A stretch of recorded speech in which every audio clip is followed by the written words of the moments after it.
So Georgia has become a purple state. President Biden narrowly won in 2020. You have two Democratic senators who've been elected, and one of them reelected. But you handily won re-election in 2022 in a tougher than expected year for your party. What went wrong for Republicans in the 2022 midterms, do you think? And how do you fix it? Well, really a pretty simple message, Jake. Thanks for having me on. I mean, Georgia, in my opinion, is not a purple state. We're a slightly red state. And we got to have a voice to voters where they will vote for us. And that was really a pretty simple message I gave. You know, the reports on my speech are all over the board, but it really was a very simple theme. We have to tell people, number one, what we're for. Number two, that we're going to be focused on the future and what we're going to do for, you know, the voters in our state or the American people.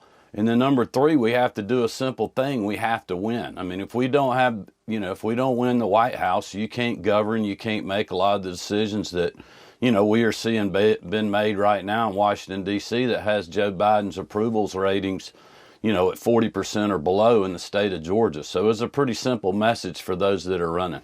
So you told Republican leaders that, quote, being distracted by what is happening at the Manhattan and Fulton County District Attorney's offices is not going to win us back the White House, unquote. You also said, quote, not a single swing voter will vote for our nominee if they choose to talk about the 2020 election being stolen, unquote. Do you think Donald Trump is unelectable on a nationwide scale? Would it be a mistake for the Republican people, Republican Party voters to nominate him? Well, that's for the people to decide, but my point is exactly what you said. We cannot get distracted. I mean, one of the things that I learned running in 2022 in a very tough environment against a very tough nationally funded opponent that raised $100 million, 90% of the money coming from outside of the state, is you cannot get distracted. You have to tell the voters of your state why they need to vote for you. That's why I talked about what we're doing here in Georgia to help people fight through 40-year high inflation, high gas prices, making sure they have a good paying job, and making sure that we're doing something about crime in their neighborhood by going after street gangs and street racers. And if we get distracted and talk about other things that the Democrats want to talk about, like these investigations, regardless of what you think about the politics of those, if we get distracted every day and let the media just talk about that, that only helps Joe Biden. It does not give us a path for Republicans to win. You said the eventual 2024 presidential nominee needs to be able to win Georgia.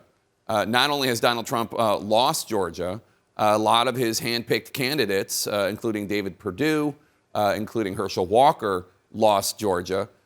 Do you think Donald Trump is unable to win Georgia anymore? And that's also one of the reasons why you were reelected. People saw you as a bulwark against his kind of politics. Well, and that's really my point from yesterday's remarks, is the road to the White House is coming through Georgia and 2 or 3 other states that really, in my opinion, are going to decide the presidential race. And I was just laying out the blueprint for, I think, any candidate to be able to win, is to talk about what we're for, focus on the future, not look in the rearview mirror. You know, if you look in the rearview mirror too long while you're driving, you're going to look up and you're going to be running into somebody, and that's not going to be good. It's like a quarterback that throws an interception. If you dwell on that the rest of the game, your team's not going to fare very well. But if you put it behind you and focus on the game ahead and the future, then you're going to win. And that was my point yesterday. For people to ultimately be able to win, we have to tell people what we're for. We got to focus on the future. And we also have to just make, you know, the comparisons with the disaster of the Biden administration when you look at the border, when you look at 40-year high inflation, our domestic energy policy, our strength around the world. And those are the things I think we're going to have a lot of good candidates that, if they focus on those things, we got a great chance of winning the White House in 2024. Your speech took place in Nashville just 2 weeks after a mass shooting there left 6 dead at Covenant Elementary School, including the death of a friend of your fellow Republican governor, Bill Lee. Kentucky Governor Andy Beshear also lost one of his friends in another mass shooting at a Louisville bank. Take a listen to what Governor Beshear said on CNN a few days ago. I've been governor during this pandemic. I've been governor during tornadoes and floods.